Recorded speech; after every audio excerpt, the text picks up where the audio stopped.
Egoli wemnganami ngayibona inqaba ngifikile egoli lapho intombi zimbeqolo mnganami hayi lapha ziyabuya zimbeqolo mnganami kwantombi ziyaduma zimbeqolo mnganami uyazi kumanje umoya sibingelele babukele emakhaya. Siyanibingelela futhi namuhla kwisihlandla session uhlelo luka Dr Dube. La suke abalaphi bendabuko besichazela ukuthi imlingo yabo bayenza kanjani. Namhlanje ke siyambona umkhulu yena uDr Dube uhamba nomkhulu ubaba uShandu ngala ecilini kwakhe esandleni sokudla. Sanibona sanibingelela lapho baba. Yebo, sawubona ndoda. Yebo ninjani? Hayi, siphila kahle njengohlelo lomuhle. Yebo hayi siyaphila nathi sikhona baba. Yebo sicela usichazele kahle baba ukuthi ubaba uShando kahle ubani inkunzi ekuthiwa uShando. Uzange sinokuphila lo khulumayo wasimambathela lapha yana kamaphumulo kodwa usalele indlela. Yebo. Into esiqinisa ngayo ke la ukuthi umuntu oyenquma ukuthi uzobulala. Yebo. Usuku lwakhe. Yebo. Angikungabazi lokho. Yebo. Yaqombe bese ziyabona. Okay, impando siphathele yona namhlanje la kuhlelo luka Dr Dube impandi mhlambe eyinto eyinhlanazelo yokuphindisela emumva. Umuntu nje onqoma ngawe ukuthi uzobulala ngezandla. Yebo. Hayi, olwakhe lo suku. So hlansikhathe usinqomele besembuzi wena lawa bembuzi khona. Esingazi into bembuzi wena. Yebo. Okay, impandi le baba. Yebo. Impandi nje awusebenzisi mhlambe ukwenza umuntu ngalomuntu ufika lapha kumela ekhaya ngihambe ngomgeza Yebo. Ngizabuleka sekuphelile sobe sekumenzela ke nokunye ke okuhambisana lokho ngikade ngicabela khona. Oh, okay. Umuthi wezitha lo kahle baba. Umuthi wabantu abanezitha. Umuntu nje menquma ukuthi uzobulala. Ngosuku okuthizeni uzokubulala nje lo suku kuphenduka kube olwakhe lokufa. Olwakhe impela itendele omakwakhe. Yebo.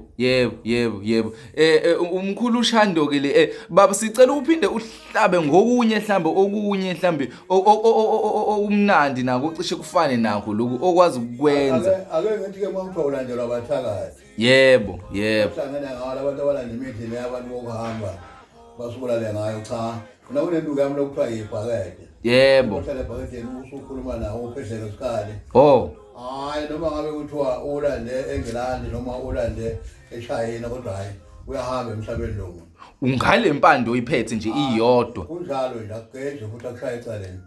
Yebo. Yini igama lalomuthi? Igama ngicela usiphi igama lawo ukuze usokwazi ukuthi mhlambe mase udinga sumane sumemeze ngegama. Uzothi yona ufuna ibhakede, ibhakede umabulala. Hawu awusukani. Hayi siyabonga ukuthi ukusitshengise okunye uthatha isikhathi ngakanani babuShando okwazi ukubona lo muntu wakho usuyenzile lento. Hayi uphela inyanga ezisithupha lo muntu uhlele ebhakedeni awugugi. Uhlale esebhakede inyanga uhlala ku5 liter. Yebo. Uphela inyanga ezisithupha. Yebo. Bese usebenzisa kanjani ngohlele ebhakedeni?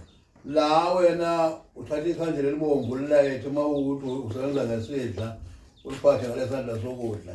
Sisesinxele. Yebo. Lapho usuthatha ke umkhonto lemfishanyane ngaka. Yebo. Uphethe lo muntu uthi ungalibiza igama lomuntu obokofa wena. Uthi nje obiza igama lami uphethe umuntu odla ngemfe. Yebo. Abatha kwenze kunenza kwenzeka kubona. Uwenze ekseni, uwenze ntambama, ungawenza nalini mawuthanda. Kodwa nje ke wona uphile inyanga ezisithupha uphile ebhakede. Yebo. Kodwa ubise igama lomuntu. Ngoba uyoshayeka wena. Ufa wena uthakathwa le mambatheni kuyasindiswa. Yasindiswa ngoba abantu bafuna ukuphila baba. Abantu bafuna impilo baba. Manje nempilo lo khulumayo. Yebo baba. Yebo. Manje uyamgcaba ufaka egazini. Lo umuntu onqumela usuku uyagcaywa. Yebo. Lo ogada abathakathi uhlala ebhakedeni kuthiwa nogama lakho umuntu nje ufuna ibhakede. Yebo. Thola wona. Uzothi ke mawusuze uthatha ngikunikeza umuthi uzothi mawusuzokhuluma nawo leli bhakede lapho ufaka emlonyeni. Yebo. Uzocisha ngawe ekhanda uthi ngidabafe bonke abantu ukuthi cishe ikhandlela leli bovu. Ngalo muthi owufake la emlomeni. Yebo ikhandlela ubulikhwifa ngalo muthi konke libe licima. Usuyalicisha phela usuqedile. Yebo. Uqamba ke nebongo oyithandayo usho ibongo ubongo. Yebo.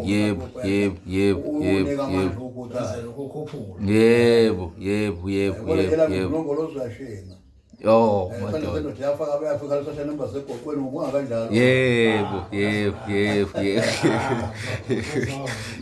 Manje ubaba uhlalaphi nendawo usukaphi nendawo? Phela indelana nangibheka kaNkabinde khona. La utholakala khona lapho. Yebo. Ucingo lwami lukhona ngizolithola. Yebo, ungashiyela nje inamba baba uyimemeze emoyeni isizwe abantu bazoyithatha. Inamba yami ngendlela ku 071 343 7000. Hayi sijabulile ukuba nawe baba ohlelweni lethu namhlanje. Sibonge nje kakhulu. Sothemba nangokuzayo. Ngiyibongela. Yebo, sibonge kakhulu. Abaphila abantu baphila. Akufe bona okungcono. Inkunzi endala le ekade yibona inkunzi emalunda. Yebo, hayi bayibona kahle lababukeli emakhaya. Ningakhohlwa ke babukeli emakhaya ukuthi ni like niphinde ni subscribe kulona uhlelo lethu leli ka Dr Dube. Siphethe inkunzi enkulu ke namhlanje. Sihlezi sizwe abantu bekhuluma besiyalela ngalenkunzi ubaba uShando udokotela omkhulu lo ohlonishwa kakhulu endaweni bakwethu. Siyacela ukuthi niphinde naye nimthinte enhlelweni zakhe zokuxhumana. Uyatholakala nje ocingweni inamba sizoyishiya khona ngezansi. Siyabonga. I-20 July alwa mina namhlanje sesifikile abantu bachwele indlu ngabona kuminyene umuntu athi sobungaza losuku olukhulu.